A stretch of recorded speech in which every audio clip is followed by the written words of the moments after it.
How to fix Roblox disconnecting for no reason. Hello everyone, this is Max. Welcome back to another tutorial video. So let's start without wasting any time. Also make sure to watch this video till the end. First of all, open up your Play Store. Now tap on the source icon at the bottom right corner. Now tap on the source bar. Now type Roblox. Now tap on the source icon at the bottom right corner. Now tap on Roblox and make sure to update to the latest version. Now after updating, go back to the home screen. Now open up settings on a device. Now scroll down and click on apps. Then go to app management and find Roblox.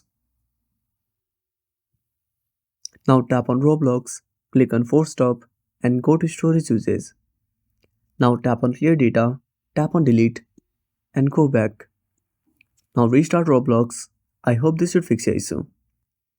And that's it. Thanks for watching. Make sure to subscribe our channel and hit the bell icon. See you in the next video.